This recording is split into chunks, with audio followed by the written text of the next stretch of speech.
Assalamu alaikum, my dear students and respected viewers. Welcome to the National University online class. During this pandemic, I feel proud to be the part of this National University online video class lecture as a resource person. Please maintain the health rules. Today I am presenting lecture on the Department of Management, Program BBA Honors 4th year, course code 242603. Name of the course is Financial Management. Lecture number 12. Title of the lecture, Working Capital Management, Chapter 7. I am Mohammad Shipon Mia, Associate Professor, Kumilla Victoria Government College, Kumilla.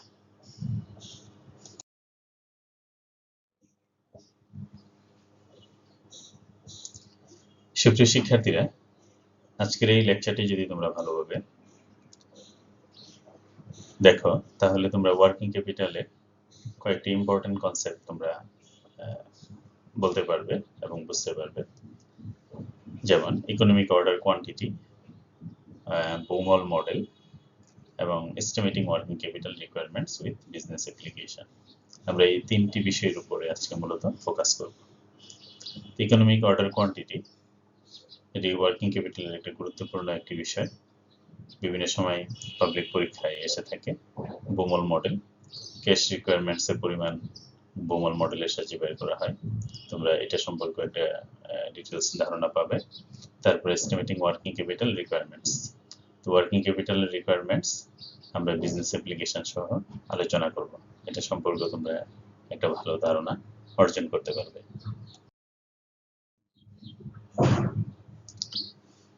তাহলে শুরুতেই আমরা আসি economic order quantity বা ইওকিউ কি, কাকে বলে। Economic order quantity is the number of units that a company should add to inventory with each order to minimize the total cost of inventory, such as holding cost, order cost, and shortage cost. তো তোমরা এখানে দেখতে পাচ্ছ যে economic order quantity একটি প্রতিষ্ঠানের manufacturing অর্গানাইজেশনের ইনভেন্টরির সাথে সম্পৃক্ত। ইনভেন্টরি কাকে বলে তোমরা জানো, পূর্ববর্তী লেকচার আমরা আলোচনা করেছি। ইনভেন্টরি একটি প্রতিষ্ঠানের তিনটি স্টেজে সৃষ্টি হয়: র materials inventory, finish goods inventory এবং ওয়ার্ক ইন প্রসেস ইনভেন্টরি। তো ইওকিউ সাধারণত র মেটেরিয়ালস ইনভেন্টরির সাথে সম্পৃক্ত। তো র মেটেরিয়ালস আমরা দেখেছি যে একটি প্রতিষ্ঠানের র মেটেরিয়ালের জন্য সাপ্লায়ারদের সাথে কমিউনিকেট করে র মেটেরিয়ালের অর্ডার প্লেস করে এবং র মেটেরিয়ালগুলো কালেকশন হওয়ার পরে কোম্পানি তার ওয়্যার হাউসে স্টক করে রাখে। তো স্টকের জন্য তাকে বিভিন্ন ধরনের খরচ বহন করতে হয়। তো ইওকিউ কনসেপ্ট অনুসরণের মাধ্যমে কোম্পানি তার ইনভেন্টরি সংক্রান্ত খরচগুলোকে মিনিমাইজ করতে পারে। তাহলে ইওকিউ কি? EOQ is the number of units that a company should add to inventory with each order. অর্থাৎ একটি কোম্পানি যখন অর্ডার প্লেস করে সাপ্লায়ারের কাছে, তখন মিনিমাম কত ইউনিট অর্ডার করবে তার পরিমাণ নির্ণয় করার হলো ইওকিউ।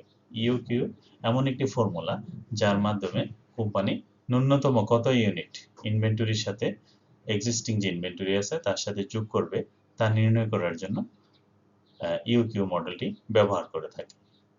এবং ইনভেন্টরির সাথে যে কস্ট জড়িত, যে কস্টগুলো মিনিমাইজ করার চেষ্টা করে থাকে কোম্পানি, তা হলো হোল্ডিং কস্ট, অর্ডার কস্ট এবং শর্টেজ কস্ট। এই তিনটি কস্ট কোম্পানি ইওকিউর মাধ্যমে মিনিমাইজ করার চেষ্টা করে থাকে। তাহলে ইওকিউ ফর্মুলাটি কি?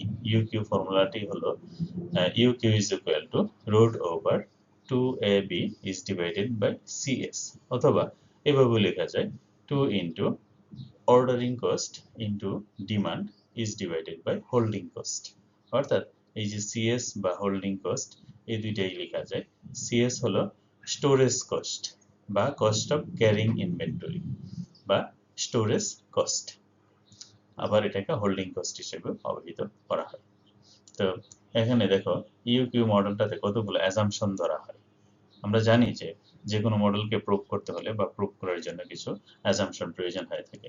ঠিক একইভাবে ইউকিউতেও কিছু অ্যাজাম্পশন আছে, যেমন নোন অ্যান্ড কনস্ট্যান্ট ডিমান্ড। অর্থাৎ একটি প্রতিষ্ঠান বছরে তার কত ইউনিট প্রয়োজন হবে, হ্যাঁ, সেই সম্পর্কে সে পূর্ব থেকেই তার জানা থাকে এবং ডিমান্ডটা কনস্ট্যান্ট থাকে, অর্থাৎ ডিমান্ডটা পরিবর্তন হয় না। এই যে অ্যানুয়াল ডিমান্ড এ হলো অ্যানুয়াল ডিমান্ড, এই যে 2 ইন্টু এ হলো অ্যানুয়াল ইউজেস বা অ্যানুয়াল কনজাম্পশন। কোম্পানি পূর্ব থেকেই জানে তার অ্যানুয়াল কনজাম্পশন কত হবে, যদিও এগুলো নিয়ে অনেক বিতর্ক আছে।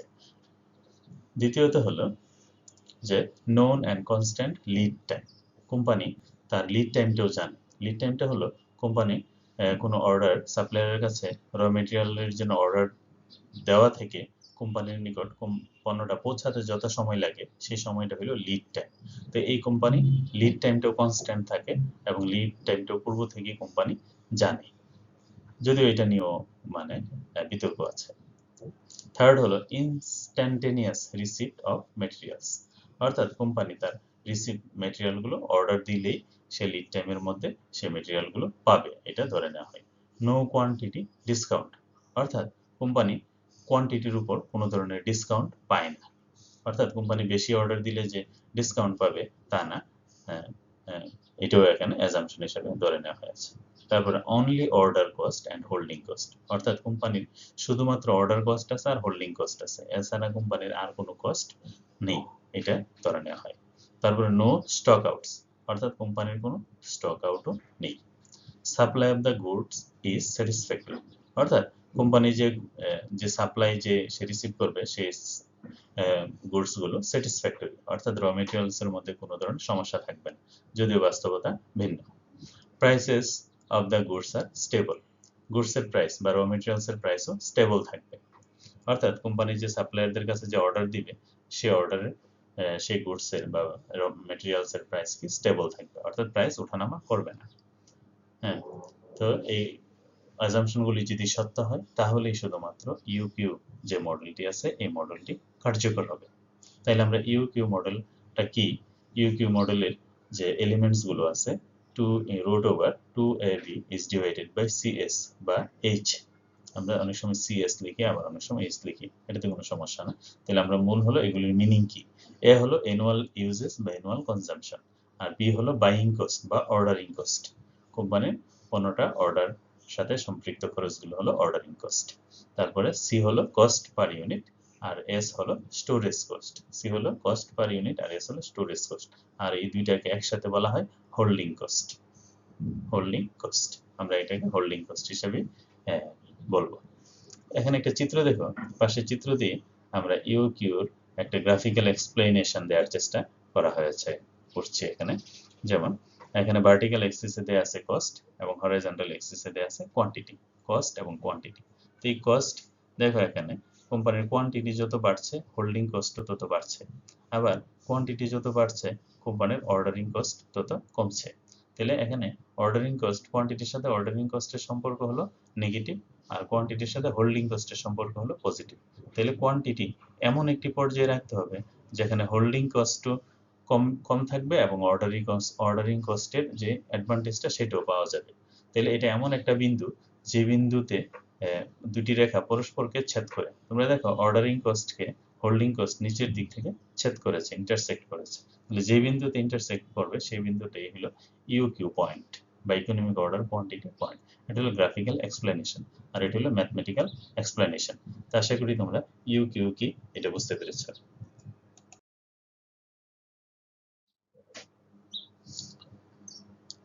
এখন আমরা ইউকিউ কনসেপ্টটি একটি উদাহরণের মাধ্যমে এক্সপ্লেন করার চেষ্টা করব। দেখো উদাহরণটা হলো the material X is used uniformly throughout the year. The data about annual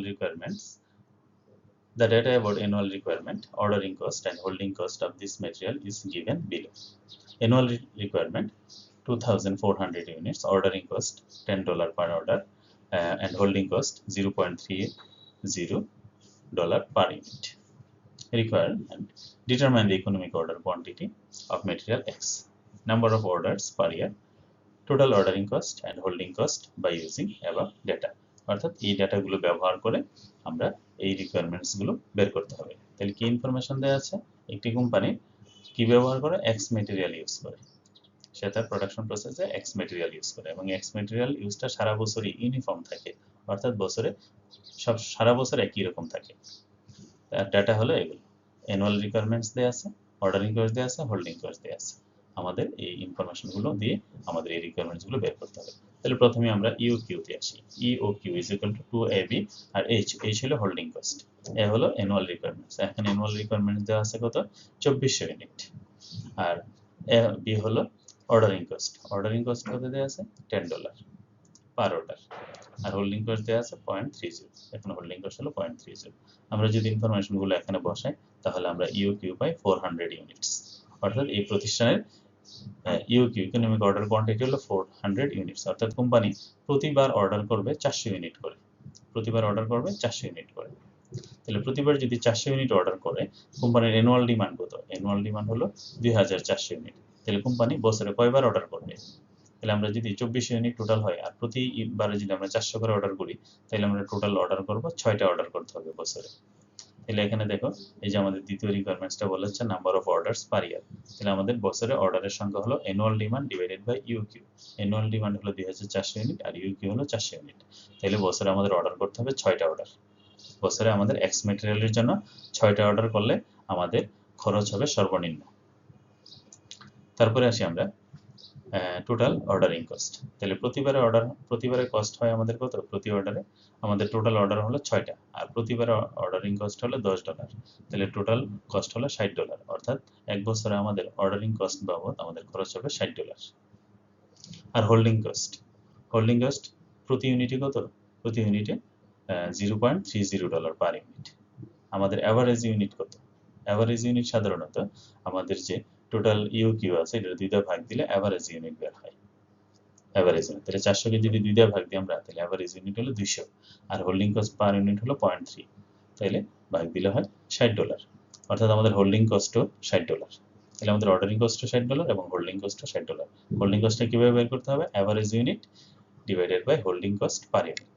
তাহলে অ্যাভারেজ ইউনিট হলো এই ইউকিউ কে 2 দিয়ে ভাগ দিতে হবে, তাহলে অ্যাভারেজ ইউনিট, আর হোল্ডিং কস্ট পার ইউনিট হলো 0.3, তাহলে $60।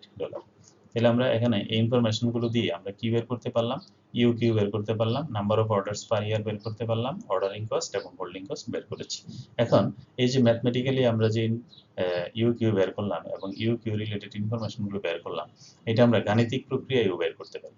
টেবিলেশন মেথডের মাধ্যমে আমরা এটা বের করতে পারি। দেখো এখানে এই টেবিল দিয়ে বিষয়টা ব্যাখ্যা করা হয়েছে। নাম্বার অফ অর্ডারস, এখানে দেখো একটা কোম্পানি, আমরা এখানে অর্ডারের সংখ্যা লিখলাম 8টা, এটা আনুমানিক, এটা তোমার ইচ্ছা মতো অর্ডার লিখলাম 8টা অর্ডার। আর প্রতি টোটাল নাম্বার অফ ইউনিট কত আমাদের, প্রতি অর্ডার আমরা ধরলাম যে আমাদের টোটাল কত 24 ইউনিট। 24 ইউনিট আমরা একবার অর্ডার দিব। একটা অর্ডারে যদি আমরা 2400 ইউনিট গ্রহণ করি, 2টা অর্ডারে যদি গ্রহণ করি তাহলে 1200, 3টা অর্ডারে যদি গ্রহণ করি 24 ইউনিট তাহলে 800, 4টা অর্ডারে গ্রহণ করলে 600, 5টা অর্ডারে গ্রহণ করলে 480, 6টা অর্ডারে গ্রহণ করলে 400 ইউনিট, আর 7টা অর্ডারে গ্রহণ করলে 343 ইউনিট করে, আর 8টি অর্ডারে গ্রহণ করলে 300 ইউনিট করে। অর্থাৎ আমরা বছরে যে 24 ইউনিট প্রয়োজন হবে, 24 ইউনিট আমরা কত অর্ডারে কালেকশন করব, মূলত এই 2 কলামে এটাই বোঝানো হয়েছে। আচ্ছা, average units in inventory, average unit কত, তাহলে অ্যাভারেজ ইউনিটটা কিভাবে বের করব, আমরা এই অর্ডার টোটাল যে অর্ডার আছে প্রতিটা অর্ডারকে 2 দিয়ে ভাগ দিব, তাইলে আমরা অ্যাভারেজ ইউনিট পেয়ে যাব। এই যে আমরা এখানে অ্যাভারেজ ইউনিট বের করেছি। তাহলে টোটাল এখানে 2400 অ্যাভারেজ হলো 1200, 1200 হলো 600, 800 হলো 400, এইভাবে আমরা প্রত্যেকটার অ্যাভারেজ ইউনিট বের করেছি।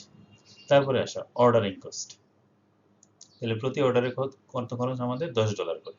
তাহলে $10, আমরা যদি একবার অর্ডার দিই তাহলে আমার অর্ডার কস্ট হবে $10। 2টা অর্ডার দিলে 10 দুগুণে $20, 3টা অর্ডার দিলে 3 10 $30, 4টা অর্ডার দিলে 4 10 $40, এইভাবে 6টা অর্ডার দিলে $60। তাহলে আমরা যত বেশি অর্ডার দিব আমাদের অর্ডারিং কস্ট তত বেশি বেড়ে যাবে। তাইলে অর্ডারিং কস্ট এবং নাম্বার অফ অর্ডার দুইটার মধ্যে কি আছে, পজিটিভ রিলেশন। যত বেশি অর্ডার তত বেশি অর্ডারিং কস্ট। এবার হোল্ডিং কস্টের দিকে আসা। হোল্ডিং কস্ট হলো কত, 0.30 পার ইউনিট, প্রতি ইউনিটে হোল্ডিং কস্ট $30.30। তাইলে আমরা যদি এখানে হোল্ডিং কস্ট, এখানে প্রথম একটা অর্ডারে 24 ইউনিট আনলে তাহলে আমাদের প্রতিটার জন্য $0.30 করে হলে আমাদের খরচ হবে $360। আর $1200 ইউনিট হলে 1200কে যদি আমরা 0.30 দিয়ে গুণ দিই তাহলে আসে $180। 800 ইউনিট হলে হবে $120, 600 ইউনিট হলে হবে হোল্ডিং কস্ট হবে $90, এইভাবে 400 ইউনিট হলে হবে $60, 300 ইউনিট হলে $45। তাহলে দেখো এখানে আমাদের নাম্বার অফ ইউনিট যত বেশি আমাদের হোল্ডিং কস্ট তত, নাম্বার অফ ইউনিট যত বেশি হোল্ডিং কস্ট তত বেশি। তাহলে হোল্ডিং কস্টটা ডিপেন্ড করে ইউনিটের সংখ্যার উপরে। ইউনিট যত বেশি হবে হোল্ডিং কস্ট তত বেশি হবে। অপরদিকে অর্ডারিং কস্টটা ডিপেন্ড করে নাম্বার অফ অর্ডারের উপরে। অর্ডার যত বেশি হবে অর্ডারিং কস্ট তত বেশি হবে। তাহলে দেখো এখানে একটা অর্ডার দিলে আমাদের অর্ডারিং কস্ট মাত্র $10 আর হোল্ডিং কস্ট হয়ে যাচ্ছে $360। তাহলে আমাদের টোটাল কস্ট হচ্ছে $370। আর যদি দুইটা অর্ডার করি তাহলে আমাদের অর্ডারিং কস্ট বেড়ে হচ্ছে $20 আর হোল্ডিং কস্ট কমে হয়ে যাচ্ছে $180 আর কম্বাইন্ড টোটাল কস্ট হলো $200। এভাবে দেখো আমরা যদি টোটাল কস্টগুলো দেখি তাহলে আমাদের সর্বনিম্ন কস্ট কোথায়? সর্বনিম্ন কস্ট আমরা যদি এই জায়গাটা পর্যবেক্ষণ করি, অবজার্ভ করি, তাহলে আমাদের সর্বনিম্ন কস্ট হলো এই যে 6টা অর্ডার এবং প্রতি অর্ডারে কয়টা ইউনিট করে? 400 ইউনিট করে, এভারেজ সাইজ 200 ইউনিট করে, অর্ডারিং কস্ট $60 করে, হোল্ডিং কস্ট $60। আমাদের টোটাল কম্বাইন্ড কস্ট হলো $120। অর্থাৎ আমরা এই যে 6টা অর্ডার করলেই আমাদের সর্বনিম্ন খরচ হয়। এর চেয়ে বেশি অর্ডার করলে আমাদের খরচ বেশি হয়, আবার এর চেয়ে কম অর্ডার করলেও খরচ বেশি হয়। তাহলে ইউকিউ আমরা যেখানে ইকোনমিক অর্ডার কোয়ান্টিটি আমরা বের করার চেষ্টা করেছি, তাইলে ইউকিউ হলো এখানে 6টা অর্ডার আর অর্ডারের সাইজ কত? এখানে প্রতি অর্ডারে 400 ইউনিট। তাহলে এই যে প্রতি অর্ডারে আমরা 400 ইউনিট, এটাই হলো আমাদের ইউকিউ। আর আমাদের টোটাল নাম্বার অফ অর্ডারস হলো এই যে 6টা। আর অর্ডারিং কস্ট হলো এখানে 60 টাকা, এই যে অর্ডারিং কস্ট 60 টাকা, আর হোল্ডিং কস্ট 60 টাকা, এখানে হোল্ডিং কস্ট 60 টাকা, আর কম্বাইন্ড কস্ট হলো 120 টাকা। তাহলে আমরা ইউকিউর একটা আমরা এক্সাম্পলটাও দেখলাম এবং এক্সাম্পলটা থেকে আমরা কিভাবে ম্যাথমেটিক্যালি ইউকিউর বিভিন্ন এলিমেন্টস গুলো বা ইউকিউর বিভিন্ন কোয়ান্টিটি গুলো বের করতে হয় সেটা আমরা দেখলাম, এবং টেবুলেশন পদ্ধতিতেও কিভাবে ব্যবহার করা হয় এটাও আমরা দেখলাম। তবে টেবুলেশন পদ্ধতিটাকে বলা হয় trial and error approach. Trial and error approach অর্থাৎ এখানে অনেকগুলো অর্ডার আমরা চেক করেছি, চেক করে আমরা ইউকিউটা খুঁজে বের করেছি, কিন্তু ইউকিউতে ম্যাথমেটিক্যাল অ্যাপ্লিকেশনে আমরা সরাসরি এটা বের করে ফেলতে পারি।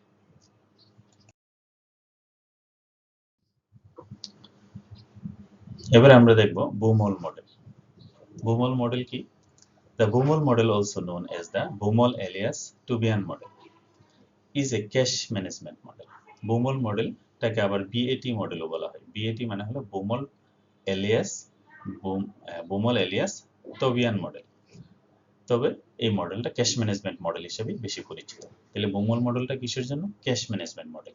এবং এই মডেলটা 1952 সালে William Baumol presented the idea of management the surplus of funds through the optimal use of stock supply quantities. অর্থাৎ 1952 সালে উইলিয়াম বুমোল এই মডেলটি প্রদান করেছেন, যার মাধ্যমে একটি কোম্পানি তার সারপ্লাস ফান্ডগুলো সর্বোচ্চ ব্যবহার করতে পারে। সারপ্লাস ফান্ডগুলো সর্বোচ্চ ব্যবহার করতে পারে। তো এই মডেলটাও কে আমরা গ্রাফিক্যালি যদি আমরা দেখি, এই যে দেখো চিত্রটা, একদিকে হলো কস্ট, ভার্টিক্যাল এক্সিস হলো কস্ট, আর হরাইজন্টাল এক্সিস হলো optimum cash balance. Optimum cash balance, তাহলে অপটিমাম ক্যাশ ব্যালেন্স দেখো এখানে এই যে সবার উপরে যে রেখাটা আছে এটা হলো টোটাল কস্ট, আর এই যে সোজা যে রেখাটা আছে এটা অপরচুনিটি কস্ট বা হোল্ডিং কস্ট, এটা কি হোল্ডিং কস্ট। আর এই যে নিচের যে রেখাটা আছে এটা আমাদের অপটিমাম ব্যালেন্স, বা এই যে এটা আমাদের প্রকাশ করছে আমাদের টোটাল যে ক্যারিং কস্ট, এগুলো প্রকাশ করছে। যাই হোক, এখানে দেখো the Baumol model is based upon the following assumption. Baumol মডেলেরও কিছু অ্যাজাম্পশন আছে। কি কি অ্যাজাম্পশন গুলো? অ্যাজাম্পশন গুলো হলো the cash needs of the farm is known with certainty, অর্থাৎ কোম্পানির কত টাকা ক্যাশ প্রয়োজন হবে সেটা কোম্পানি নিশ্চিত জানে। The cash disbursement of the firm occurs uniformly over a period of time and is known with certainty. অর্থাৎ একটি কোম্পানি বছরে সারা বছরই তার ক্যাশের যে ইউজ বা ক্যাশের যে ব্যবহার সেটা সে সারা বছরই ধরেই একই রকম থাকে, ইউনিফর্ম থাকে, এটা কোনো পরিবর্তন হয় না, অর্থাৎ ফ্লাকচুয়েশন হয় না, এবং সেটা কোম্পানি জানে। The opportunity cost of holding cost is known, অর্থাৎ opportunity cost of holding cost এটাও কোম্পানি আগে থেকেই জানে এবং এটা স্থির থাকে। The transaction cost of converting securities into cash, অর্থাৎ কোম্পানির যে সিকিউরিটিস থাকে সিকিউরিটিগুলো ক্যাশে রূপান্তর করার জন্য যে কস্ট, সেই কস্টটা এই যে দেখো এটা হলো ট্রানজাকশন কস্ট। এই যে কস্টটা, এই কস্টটাও কোম্পানি আগে থেকেই জানে এবং এটা কি ফিক্সড থাকে, এটা রিমেইন কনস্ট্যান্ট, অর্থাৎ সারা বছর এটা কনস্ট্যান্ট থাকে। The Baumol model can be also presented algebraically, অর্থাৎ আমরা ম্যাথমেটিক্যালি দেখো এই Baumol মডেলটাকে এই যে গ্রাফিক্যালি যে দেখানো হয়েছে এখানে তিনটা components, total cost, opportunity cost of holding cost, তারপরে ট্রানজাকশন কস্ট, এই সবগুলি কস্টের রিলেশনশিপ আমরা ম্যাথমেটিক্যালিও দেখাতে পারি। C is equal to root over 2A into F is divided by O। এখানে A হলো annual cash disbursement, annual cash disbursement, এটা অ্যানুয়ালিও হতে পারে আবার মান্থলিও হতে পারে, annual or monthly cash disbursement. আর এফ হলো fixed cost per transaction, fixed cost per transaction, অর্থাৎ একটি কোম্পানির প্রতি ট্রানজ্যাকশনের কস্ট ফিক্সড থাকবে, প্রতি ইউনিটের কস্ট বা প্রতি ট্রানজ্যাকশনের কস্ট ফিক্সড থাকবে। আর ও হলো opportunity cost of holding cost, এই ও হলো নিচে যে ও লেখা হয়েছে এটা জিরো না, এটা ও, ও হলো opportunity cost of holding cost. আর সি হলো অপটিমাম ব্যালেন্স, অর্থাৎ কোম্পানির অপটিমাম ক্যাশ ব্যালেন্স কত থাকবে, এটা হলো সি। তাহলে C is equal to root over 2AF is divided by O. তাহলে এটার থিওরিটিক্যাল এক্সপ্লেনেশনটা আমরা আশা করি বুঝাতে পেরেছি।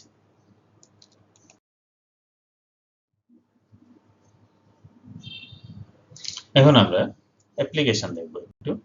দেখো, Apex Limited estimated annual cash requirements is taka 30 lakh. Annual cash requirements হলো 30 lakh. Annual interest rate of marketable securities is 10%।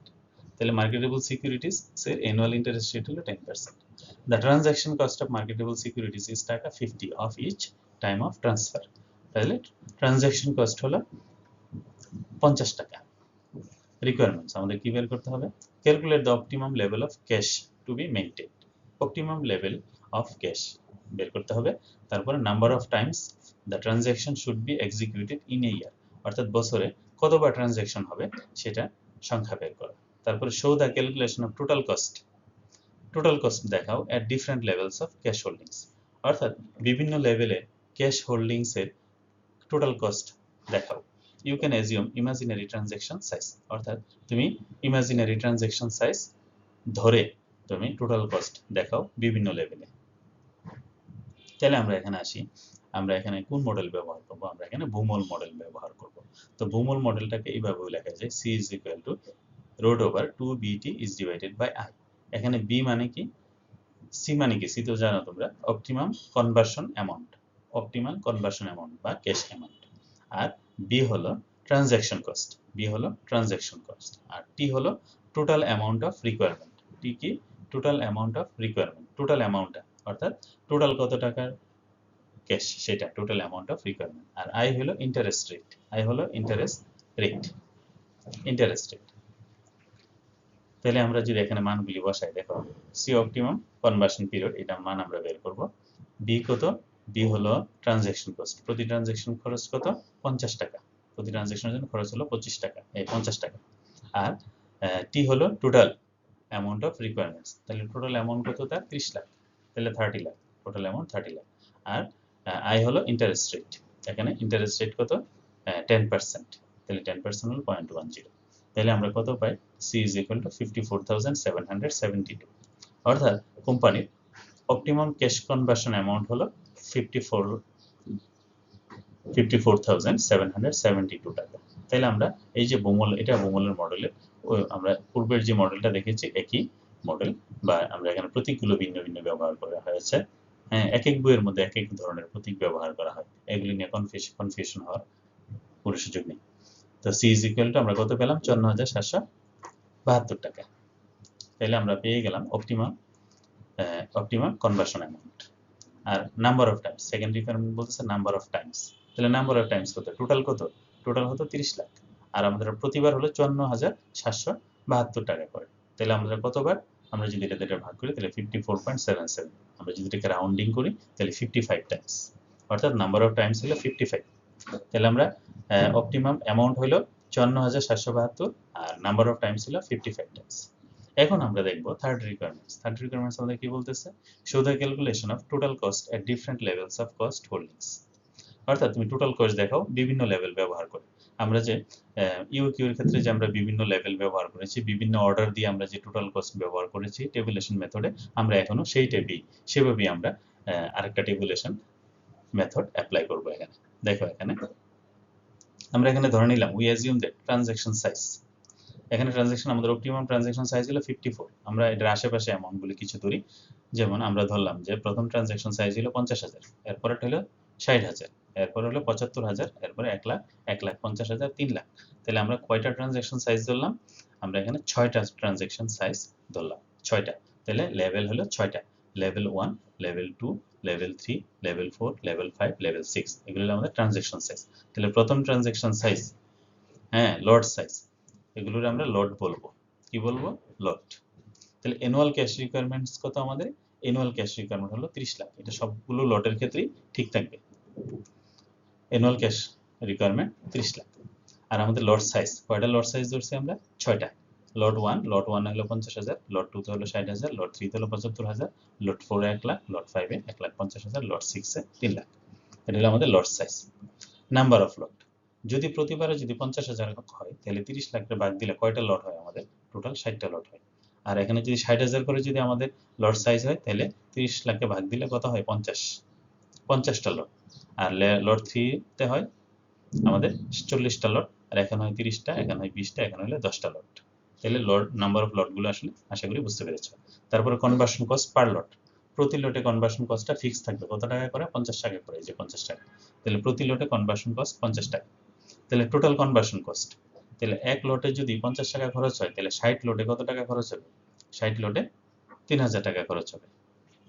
50 লটের জন্য খরচ হবে 2500 টাকা। আর 40 লটের জন্য খরচ হবে 2000। 30 লটের জন্য খরচ হবে 1500। দেখো এখানে লটের সংখ্যা যত কমতেছে খরচের সংখ্যা তত কমে যাচ্ছে। তাইলে কনভার্সন কস্ট পার লট আমরা এখানে এটা বুঝতে পারলাম। তাহলে টোটাল কনভার্সন কস্ট বের করতে পারলাম।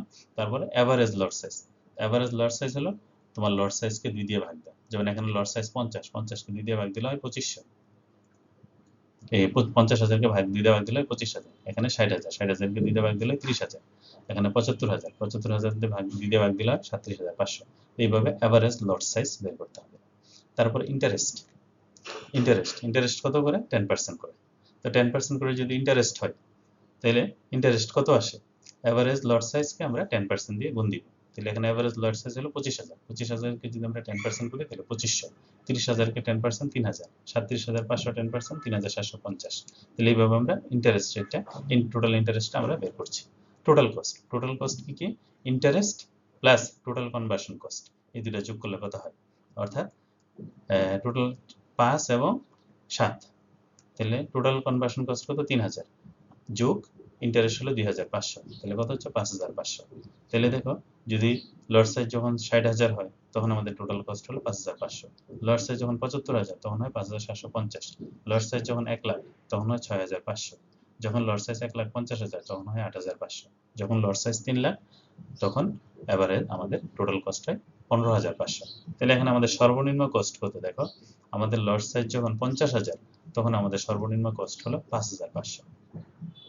তাহলে লট সাইজ যখন 50,000 তখন সর্বনিম্ন খরচ হলো 5,500। তো ঠিক একইভাবে আমরা যখন ম্যাথমেটিক্যালি দেখলাম, দেখো এখানে যে আমরা ম্যাথমেটিক্যালি হিসাব করলাম আমাদের লট সাইজ কত? 54,772। তাহলে এই যে আমাদের লট সাইজ হলো 54,772, অর্থাৎ এখানে 50,000 হলে হয় 5,500, আর আমাদের লট সাইজ যদি 54,772 করা হয় তখন আমাদের দেখো এখানে তখন আমাদের খরচ দেখো, মানে আমাদের লট সাইজ আমাদের অপটিমাম কনভার্সন লট সাইজ হলো 54,000। তাহলে এখানে দেখো 50,000 এবং 54,000 দুটো কি কাছাকাছি আছে। তাহলে আমরা যে এখানে ম্যাথমেটিক্যালি যে বের করলাম, এই ম্যাথমেটিক্যালি আমাদের লট সাইজটা কি আছে? ঠিক আছে। অর্থাৎ আমাদের খরচ, আমরা যে বোমল মডেল ব্যবহার করেছি, বোমল মডেলটা টেবুলেশন মেথডের মধ্যেও দেখা যাচ্ছে যে বোমল মডেলের মাধ্যমে আমরা যে অপটিমাম লেভেলটা বের করার চেষ্টা করছি, এখানে টেবুলেশন মেথডেও এটা সত্যতা প্রমাণ পাওয়া গেল। তা আশা করি তোমরা বোমল মডেলের অ্যাপ্লিকেশনটা বুঝতে পেরেছো।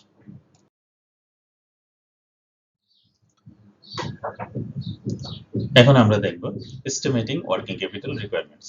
ওয়ার্কিং ক্যাপিটাল রিকোয়ারমেন্টস এস্টিমেশন দেখানোর জন্য আমরা এই যে ফরম্যাটটা আমরা ব্যবহার করে থাকি।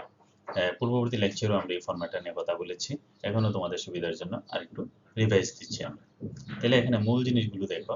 প্রথমত হলো কারেন্ট অ্যাসেট, তারপর হলো কারেন্ট লায়াবিলিটিস। এই যে দেখো কারেন্ট লায়াবিলিটিস আর হলো কারেন্ট অ্যাসেট। তো কারেন্ট অ্যাসেটের মধ্যে কি কি আছে? আমরা শুরুতেই কারেন্ট অ্যাসেটের একটা লিস্ট দিয়েছিলাম পূর্ববর্তী লেকচারে, তো তোমরা লিস্টটা দেখে নিও। তো কারেন্ট অ্যাসেট আছে ইনভেন্টরি। ইনভেন্টরির মধ্যে কি কি আছে? ইনভেন্টরির মধ্যে আছে raw materials, work in process, finish goods. তারপরে আছে sundry debtors, cash in hand, advance payment যদি থাকে। তারপরে এই সবগুলি যোগ করলে হবে total current asset. Total current asset, তারপর আমরা বের করব total current liabilities. Total current liabilities কি কি আছে? Sundry creditors, lag in payment of wages, lag in payment of overhead। তাহলে টোটাল কারেন্ট লায়াবিলিটিস নির্ণয় করার পরে আমরা টোটাল কারেন্ট অ্যাসেট থেকে টোটাল কারেন্ট লায়াবিলিটিস বাদ দিলে আমরা পেয়ে যাব টোটাল ওয়ার্কিং ক্যাপিটাল বা গ্রোস ওয়ার্কিং আমাদের নেট ওয়ার্কিং ক্যাপিটাল বা ওয়ার্কিং ক্যাপিটাল। এটার সাথে আমরা কন্টিনজেন্সি যোগ করলে আমরা পাবো নেট ওয়ার্কিং ক্যাপিটাল। তো এই ফরম্যাটটা ব্যবহার করে আমরা ওয়ার্কিং ক্যাপিটালের যে বিভিন্ন সমস্যাগুলো আছে সেই সমস্যাগুলো সমাধান করার চেষ্টা করব। আমরা এখানে একটা এক্সাম্পল নিয়ে আসছি, দেখো। Orion Shoes Limited has the following information about the cost of production. Particulars. Raw materials cost per unit হলো, raw materials per unit cost হলো 120, direct labor 80 টাকা, overhead হলো 50 টাকা, total cost হলো 250। তো 250 এর সাথে কোম্পানি প্রফিট যোগ করে 50 টাকা, তার সেলিং প্রাইস হয় 300 টাকা। অর্থাৎ ওরিয়ন শো কোম্পানি তাদের পার ইউনিট প্রোডাক্টের সেলিং প্রাইস ছিল 300 টাকা। তাহলে সেলিং প্রাইসের মধ্যে কি কি থাকে? সেলিং প্রাইসের মধ্যে থাকে র মেটেরিয়াল, ডাইরেক্ট লেবার এবং ওভারহেড, এবং এটার সাথে থাকে প্রফিট। এই সবগুলি যোগ করা হয় selling price. The additional information, কি কি additional information দেয়া আছে দেখো। স্টক অফ র মেটেরিয়ালস আর 1 month, অর্থাৎ র মেটেরিয়াল হিসেবে সে স্টক থাকে 1 মাস মানে 30 দিন। Work in process of raw materials এটা থাকে 20 দিন। স্টক অফ ফিনিশ গুডস এটা থাকে 1 মাস। ক্রেডিট অ্যালাউড বাই ক্রেডিটরস 40 days, অর্থাৎ কোম্পানি যাদের কাছ থেকে র মেটেরিয়াল কিনে তারা কোম্পানিকে 40 দিন সময় দিয়ে থাকে। ক্রেডিট অ্যালাউড টু ডেটরস 50 days, অর্থাৎ কোম্পানি যাদের কাছে মাল বিক্রি করে কোম্পানি তাদেরকে পরিশোধের জন্য 50 দিন সময় দিয়ে থাকে। Lag in payment of wages 12 days, অর্থাৎ কোম্পানি ওয়েজ পরিশোধ করার জন্য 12 দিন সময় পায়। Lag in payment of overhead এটা এখানে পায় 30 দিন। Cash sales 20% and credit sales 80%। Cash in hands of টাকা 1 লাখ, কোম্পানির হাতে 1 লাখ টাকা রাখতে হয়। তাহলে এই যে ইনফরমেশনগুলো দেয়া আছে, এই ইনফরমেশনগুলো ব্যবহার করে আমাদেরকে বের করতে হবে prepare a working capital statement and find out the net working capital assuming the annual production in unit is 1,50,000 units. Also assume that the work in process completion stage of 50% all item. তাহলে এখানে দেখো company total annual production হলো 1,50,000 unit, আর work in process বলছে 50% completion stage, অর্থাৎ work in প্রসেসটা 50% স্টেজে completion থাকে, অর্থাৎ কমপ্লিট করা থাকে। তাহলে এই ইনফরমেশনগুলো ব্যবহার করে আমাদেরকে ওয়ার্কিং ক্যাপিটাল স্টেটমেন্ট তৈরি করতে হবে এবং নেট ওয়ার্কিং ক্যাপিটাল নির্ণয় করতে হবে। তাহলে আশা করি তোমরা এই প্রবলেম অ্যানালাইসিসটা বুঝতে পেরেছো।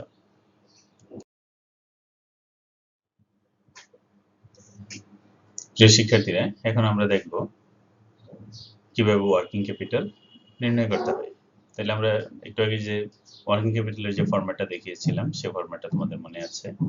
তো আমরা প্রথমে পার্টিকুলারসে আমরা কারেন্ট অ্যাসেটগুলো লেখার চেষ্টা করব।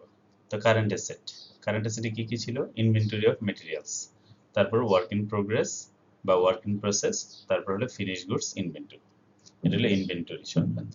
তারপরে অ্যাকাউন্টস রিসিভেবল, তারপরে ক্যাশ ইন হ্যান্ড, এগুলো হলো আমাদের current assets.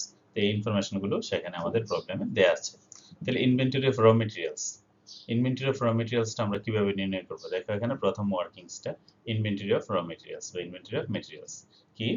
Production level into per unit cost into average holding period divided by months in a year. আমরা মাসে বের করার চেষ্টা করছি, তাহলে মাসিক, কারণ ইনফরমেশনগুলো বেশিরভাগই মাসে দেয়া আছে, এই জন্য আমরা মান্থলি বের করার চেষ্টা করছি।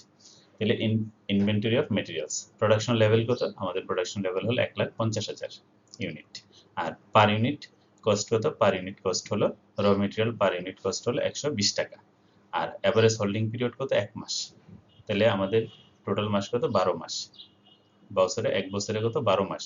যদি আমরা দিন দিয়ে হতো তাহলে 360 দিয়ে আমরা ভাগ দিতাম। তাহলে এটা করলে আমরা কত পাই? ইনভেন্টরি হলো 15 লাখ টাকা। তাহলে ইনভেন্টরি অফ ম্যাটেরিয়ালস হলো 15 লাখ। কিভাবে এটা বের করা হয়েছে এটা তোমরা নিশ্চয়ই বুঝতে পেরেছো। তারপরে ওয়ার্ক ইন প্রোগ্রেস। তো ওয়ার্ক ইন প্রোগ্রেসে তিনটা জিনিস আসবে, অর্থাৎ ম্যাটেরিয়াল আসবে, লেবার আসবে এবং ওভারহেড আসবে। তো ম্যাটেরিয়াল আসবে পুরোটাই, অর্থাৎ যত টাকার ম্যাটেরিয়াল ব্যবহার করা আছে। লেবার আসবে, লেবার সাধারণত 50% ধরা হয়, ওভারহেডও 50% ধরা হয়।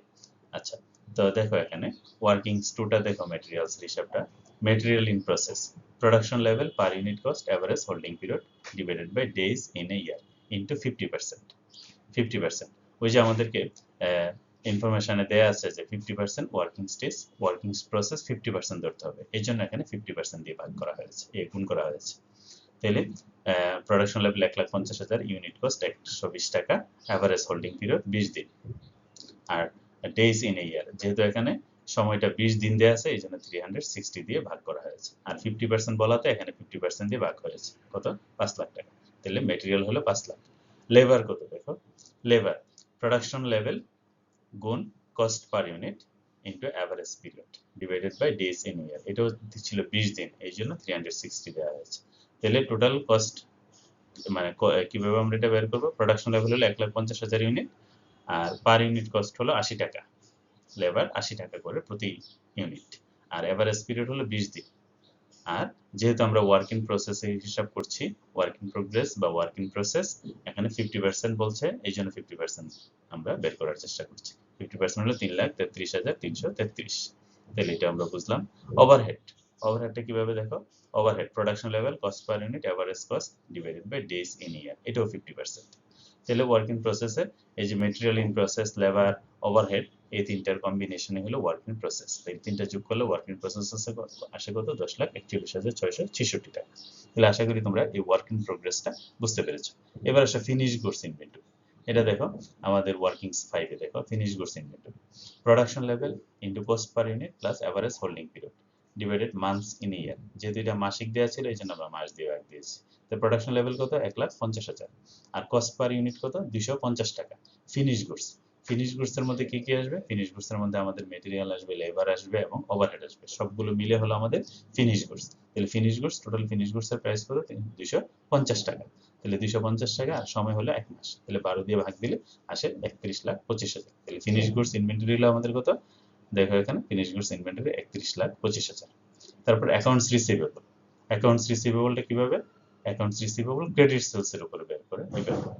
তাহলে অ্যাকাউন্টস রিসিভেবলের ওয়ার্কিংসটা দেখো, আমরা এইটা ওয়ার্কিংস, এইটা দেখো accounts receivable, production level into cost of production per unit into credit period allowed to customer into 80%। 80% কেন, 80% হলো এই জন্য কারণ কোম্পানি 20% ক্যাশে বিক্রি করে আর 80% বিক্রি করে ক্রেডিটে, অর্থাৎ বাকিতে বিক্রি করে 80%। তো বাকিতে বিক্রি থেকে অ্যাকাউন্ট রিসিভেবলের সৃষ্টি হয়, এই জন্য বাকিতে যে পরিমাণ বিক্রি করবে সেটা দিয়ে আমরা গুণ করছি।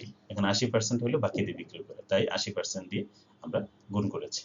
এর অ্যাকাউন্টস রিসিভেবল প্রোডাকশন লেভেল হলো 1,50,000 ইউনিট, আর cost of production per unit হলো 250 টাকা, আর ক্রেডিট পিরিয়ড হলো টু কাস্টমার সেটা হলো 50 দিন, এই জন্য 360 দিয়ে গুণ ভাগ করেছি আমরা 360 দিয়ে, আর 80% কত আসে, 41,66,667 টাকা। তাহলে অ্যাকাউন্টস রিসিভেবল কি এটাও বুঝতে পেরেছি। ক্যাশ ইন হ্যান্ড, মানে বলতেছে যে তার ক্যাশ ইন হ্যান্ড অর্থাৎ হাতে সবসময় টাকা রাখতে হবে 1 লাখ টাকা, তাহলে ক্যাশ ইন হ্যান্ড হিসেবে 1 লাখ টাকা আছে। তাহলে এই হলো আমাদের টোটাল কারেন্ট অ্যাসেট, আর কোনো অ্যাডভান্স পেমেন্ট নেই বা অন্য কোনো কারেন্ট অ্যাসেট না থাকাতে এই হলো আমাদের টোটাল কারেন্ট অ্যাসেট। তাহলে total investment in current asset কত, এই সবগুলি যোগ করলে আমরা পেয়ে যাই 99,33,333 টাকা। অর্থাৎ কোম্পানির কারেন্ট অ্যাসেটে টোটাল কারেন্ট অ্যাসেট ইনভেস্টমেন্ট হলো 99,33,333 টাকা। কারেন্ট অ্যাসেট গেল, এবার আসে কারেন্ট লায়াবিলিটিস। কারেন্ট লায়াবিলিটিস কি কি, শুরু হবে অ্যাকাউন্টস পেয়েবল দিয়ে। অ্যাকাউন্টস পেয়েবল কি, কোম্পানি যাদের কাছ থেকে মাল অর্থাৎ র মেটেরিয়ালস কিনেছে বাকিতে তারা। তাহলে এখানে 6 নাম্বার ওয়ার্কিংসটা দেখো, accounts payable production level into cost per unit into average time lag in payment days in a year. তাহলে প্রোডাকশন লেভেল কত, 1,50,000 ইউনিট, আর র মেটেরিয়ালের প্রাইস কত, 120 টাকা করে, আর টাইম কত দিন, 40 দিন সময় পায়। তাহলে 40 দিন হলে টোটাল সময় হলো 360 দিন, তাই 360 দিয়ে ভাগ দিলে আমরা পাই 20 লাখ টাকা। তাহলে অ্যাকাউন্টস পেয়েবল হলো 20 লাখ টাকা। এরপরে অন্যান্য লায়াবিলিটিস কি, ওভারহেডের লায়াবিলিটিস, লেবার। তাহলে ওভারহেডের কি লায়াবিলিটিস আছে দেখো, ওভারহেডের জন্য কোম্পানি কতদিন সময় পায় সেটার উপর ভিত্তি করে আমরা ওভারহেড লায়াবিলিটিস বের করব। ওয়ার্কিং 7 এ দেখো liabilities for overhead, production level, cost per unit, average holding time in payment. তাহলে 1,50,000 টাকা হলো তার, 1,50,000 ইউনিট হলো প্রোডাকশন লেভেল, আর কস্ট পার ইউনিট হলো 50 টাকা, ওভারহেড হলো 50 টাকা করে, এই জন্য 50 দিয়ে গুণ, আর সময় পায় হলো 30 দিন, আর টোটাল সময় 360 দিন। তাহলে টোটাল আসে 4 লাখ টাকা, এই যে 4 লাখ টাকা। 6,25,000। তাহলে লায়াবিলিটিস ফর ওভারহেড হলো 6,25,000। তারপরে হচ্ছে লেবার, ওয়ার্কিংস 9 দেখো, liabilities for labour, production level, cost per unit, average time lag in payment. তাহলে 1,50,000 আর পার ইউনিট কস্ট হলো লেবারের জন্য 80 টাকা করে, আর সময় হলো 12 দিন, ভাগ দিতে হবে 360 দিয়ে, তাইলে লেবারের জন্য আসে 4 লাখ টাকা। তাহলে আশা করি তোমরা টোটাল লাইবিলিটিসটা বুঝতে পেরেছো। তাহলে টোটাল কারেন্ট লাইবিলিটিস কত? টোটাল কারেন্ট লাইবিলিটিস হলো 30,25,000। তাহলে টোটাল কারেন্ট লাইবিলিটিসকে আমরা টোটাল কারেন্ট অ্যাসেট থেকে আমরা বাদ দিব, বাদ দিলে আমরা পাবো নেট ওয়ার্কিং ক্যাপিটাল। তাহলে নেট ওয়ার্কিং ক্যাপিটাল কি? Current assets minus current liabilities. তাহলে এটা বাদ দিলে আমরা পাই কত? 69,0333 টাকা। তাহলে এটা হলো আমাদের নেট ওয়ার্কিং ক্যাপিটাল। তাহলে আমরা কিভাবে এখানে নেট ওয়ার্কিং ক্যাপিটাল বের করেছি, আশা করি তোমরা এটা বুঝতে পেরেছো। আমরা এখানে উদাহরণের মাধ্যমে বিষয়টা ব্যাখ্যা করার চেষ্টা করেছি। তো তোমরা যদি এই লেকচারটা প্রথম থেকে শেষ পর্যন্ত যদি প্রিয় শিক্ষার্থীরা, এখানে একটি প্রবলেম তোমাদের জন্য আলোচনা করা হয়েছে, একটু different. Crown Cement Limited has been operating at 24,000 units of production per year with the following cost structure during 2009. 2009 সালে ক্রাউন সিমেন্টের অপারেশন সে 24,000 ইউনিট প্রোডাকশন করেছে বছরে। কি তার এখানে একটা বর্ণনা দেওয়া আছে। বর্ণনাগুলো কি? র মেটেরিয়ালস হলো 60 টাকা পার ইউনিট, ডাইরেক্ট লেবার এটা হলো 50 টাকা পার ইউনিট, এটার মধ্যে 40% হলো ফিক্সড, ফ্যাক্টরি ওভারহেড হলো 80% ফিক্সড, আর টাকা হলো 40 টাকা per unit. Administration and selling cost হলো 10 টাকা পার ইউনিট, টোটাল কস্ট হলো 160 টাকা পার ইউনিট, আর এখানের মধ্যে প্রফিট করছে সে 40 টাকা পার ইউনিট। তাহলে টোটাল সেলিং প্রাইস হলো 200 টাকা পার ইউনিট। আদার্স ইনফরমেশনগুলো কি আছে? As on 31st December 2009, the company had the following balance. তার কিছু ব্যালেন্স দেওয়া আছে এখানে। ইনভেন্টরি অফ র মেটেরিয়ালস কত? 3,60,000 টাকা। Inventory of work in process 2,20,000 টাকা। ইনভেন্টরি অফ ফিনিশ গুডস, অর্থাৎ তিনটা ইনভেন্টরি হিসাব দেওয়া আছে। কি? Raw materials inventory, work in process inventory এবং finish goods inventory. It is estimated that the demand of its product will increase, অর্থাৎ কোম্পানির প্রোডাক্ট ডিমান্ড ইনক্রিজ করবে, and the company is planning to increase production by 50% in the next year, অর্থাৎ company পরবর্তী বছরে 50% production বাড়াবে। It is expected that because of increased volume of purchase, the supplier of raw materials will reduce direct material cost by 10%. অর্থাৎ company যেহেতু বেশি পরিমাণে raw materials কিনবে, সেই জন্য সাপ্লায়ার 10% মেটেরিয়ালসের দাম কমাবে। Credit period allowed to debtor is 3 months and creditors allowed 2 months, অর্থাৎ কোম্পানি credit period allowed to debtors, অর্থাৎ কোম্পানি তার রিসিভেবলের ক্ষেত্রে 3 মাস সময় দেয়, আর তার অ্যাকাউন্টস পেয়েবলের ক্ষেত্রে সে 2 মাস সময় পেয়ে থাকে। Lag in payment of wages 15 days, অর্থাৎ ওয়েজেসের ক্ষেত্রে ল্যাগ ইন হলো 15 days, আর আদার এক্সপেন্সের জন্য 1 month. You are required to estimate the working capital requirement for 2010, assuming minimum cash balance requirement of টাকা 3 লাখ, অর্থাৎ মিনিমাম ক্যাশ ব্যালেন্স তার দরকার আছে 3 লাখ। এটা ধরে তুমি কোম্পানির 2010 সালের জন্য ওয়ার্কিং ক্যাপিটাল নির্ণয় করো। তাহলে এই প্রবলেমটা এর আগের প্রবলেমটার চেয়ে একটু ডিফারেন্ট। এখানে অনেকগুলো এডিশনাল ইনফরমেশন দেওয়া আছে যেগুলো পূর্ববর্তী প্রবলেমে দেয়া নেই। তোমরা যদি এই প্রবলেমটা ভালোভাবে যদি বুঝো, তাহলে তোমরা তোমাদের বইয়ের অনেক প্রবলেম তোমরা সলভ করতে পারবে। তাহলে এখানে দেখো, আমরা শুরুতেই দেখি, প্রথমে আমরা শুরু করব কি দিয়ে? কারেন্ট অ্যাসেট দিয়ে। কারেন্ট অ্যাসেট, তো কারেন্ট অ্যাসেটের মধ্যে কি আছে? আমরা প্রথম ক্যাশ দিয়ে শুরু করি, ক্যাশ ইন হ্যান্ড।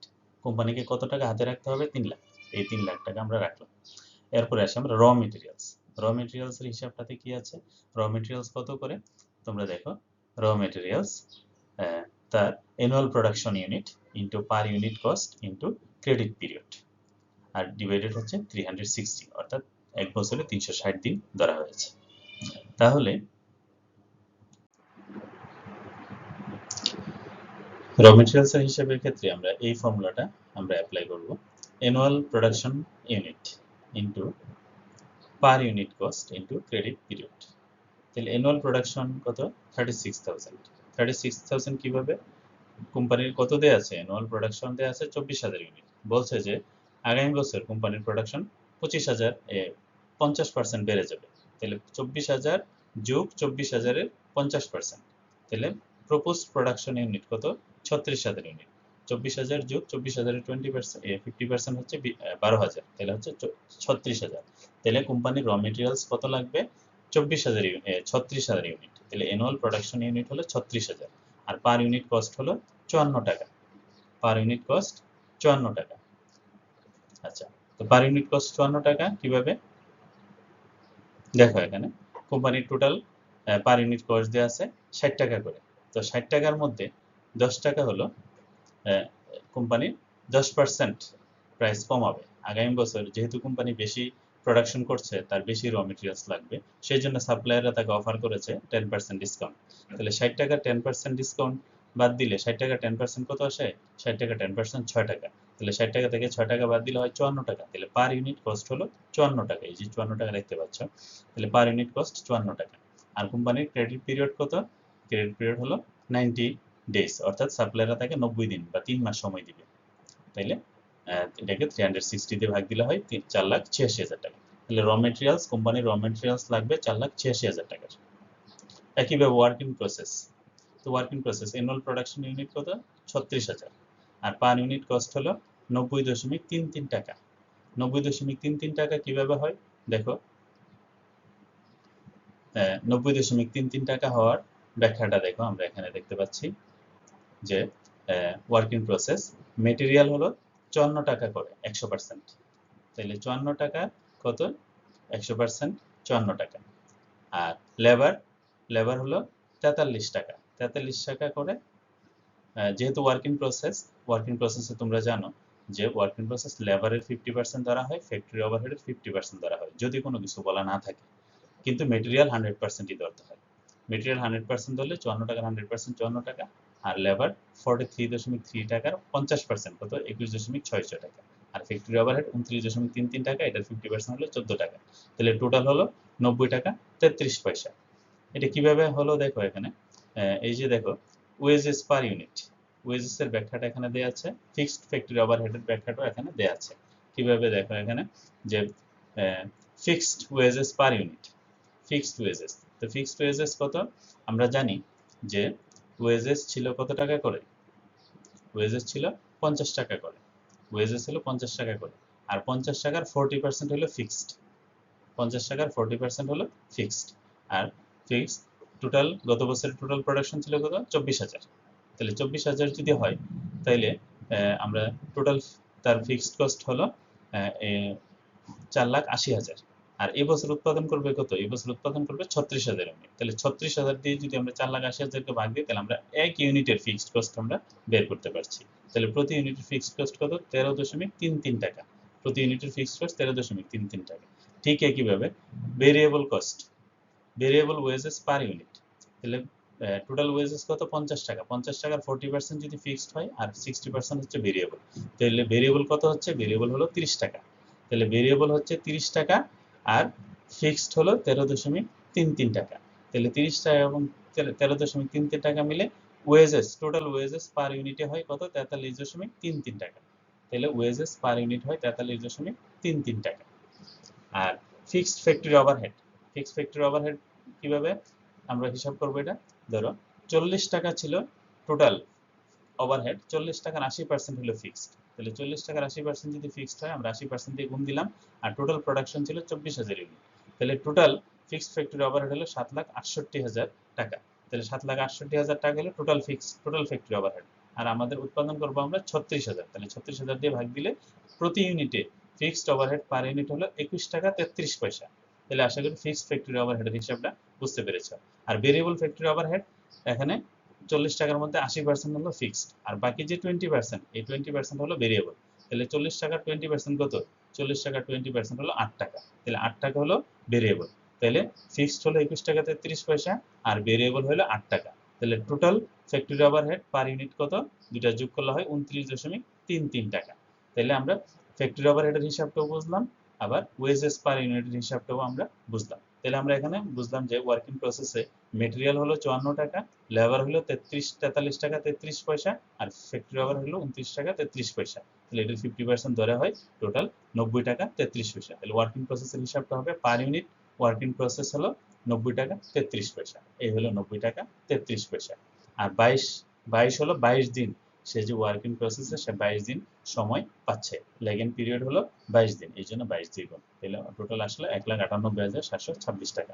আশা করি ওয়ার্কিং প্রসেসটা তোমরা বুঝতে পেরেছ। তারপরে ফিনিশ গুডস। ফিনিশ গুডস এর ক্ষেত্রে অ্যানুয়াল প্রোডাকশন হলো 36,000, পার unit cost, per unit cost হলো 126 টাকা 66 পয়সা। কিভাবে 126 টাকা 66 পয়সা হয় দেখো এখানে। Finish goods per unit. Finish goods material 100%, লেবারও 100% এবং ফ্যাক্টরি ওভারহেডও 100%। তাহলে 100% হলে হয় 126 টাকা। আশা করি এটা বুঝতে পেরেছো।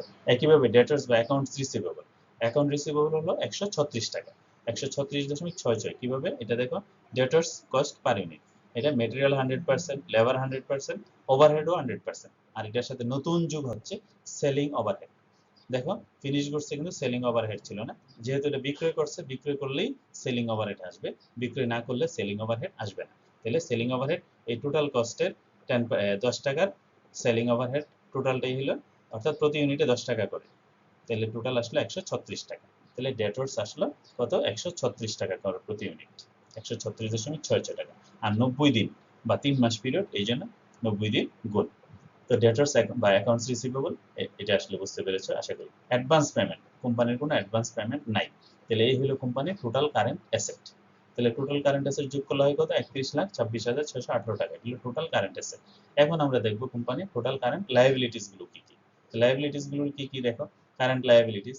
প্রথমে আসি আমরা অ্যাকাউন্টস পেয়েবল। অ্যাকাউন্টস পেয়েবল কার সাথে সম্পৃক্ত, র মেটেরিয়ালস এর সাথে সম্পৃক্ত।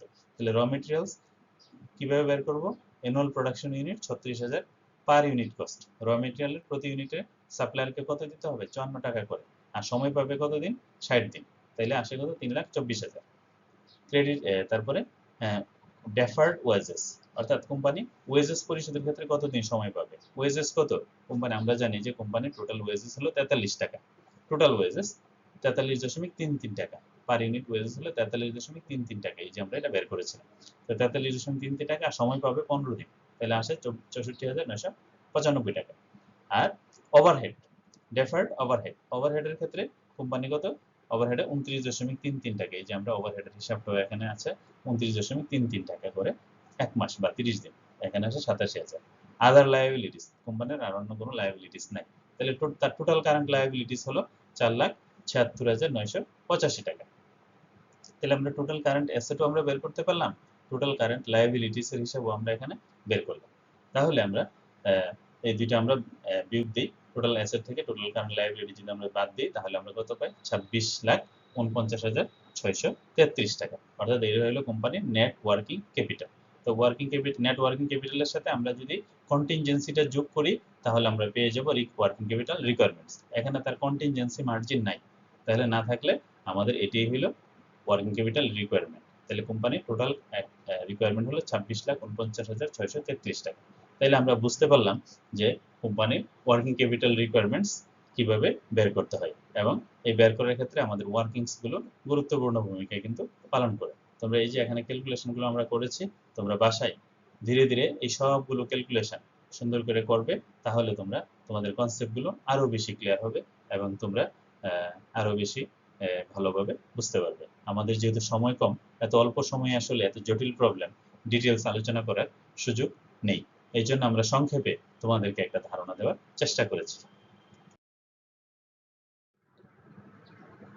তাহলে আমাদের এই লেকচার, এটা হলো ওয়ার্কিং ক্যাপিটালের দ্বিতীয় লেকচার। এই লেকচারে আমরা কি বুঝতে পারলাম, এই লেকচারে আমরা আলোচনা করার চেষ্টা করেছি তোমাদের ইউকিউ কি, ইকোনমিক অর্ডার কোয়ান্টিটি কি, তারপরে বহুমূল মডেলকে আমরা ব্যাখ্যা করার চেষ্টা করেছি। তারপর আমরা ওয়ার্কিং ক্যাপিটালের রিকোয়ারমেন্টস বের করার বা ওয়ার্কিং ক্যাপিটালের যে অ্যাপ্লিকেশনগুলো, বিজনেস প্রবলেম সলভ করার ক্ষেত্রে ওয়ার্কিং ক্যাপিটালের অ্যাপ্লিকেশনগুলো আমরা উদাহরণের সাহায্যে আলোচনা করেছি।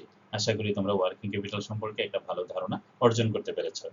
তো তোমাদের যদি এই সংক্রান্ত কোনো কোয়েরি থাকে, তোমরা আমাকে এই ইমেল অ্যাড্রেসে মেইল করতে পারো। আর আশা করি তোমরা এই লেকচারগুলো যদি ভালো করে ফলো করো, তাহলে ফাইন্যান্সিয়াল ম্যানেজমেন্ট সম্পর্কে একটা ভালো ধারণা অর্জন করতে পারবে। এখানে বিশেষ করে বেসিক কনসেপ্টগুলো আলোচনা করার চেষ্টা করা হয়েছে, পাশাপাশি বিজনেসে কিভাবে এগুলো অ্যাপ্লাই করা হয় সেই বিষয়টিও আলোচনা করা হয়েছে। তো তোমরা ধৈর্য ধরে এই লেকচারগুলো দেখার জন্য, শোনার জন্য তোমাদেরকে অনেক অনেক ধন্যবাদ। সবাই ভালো থাকবে।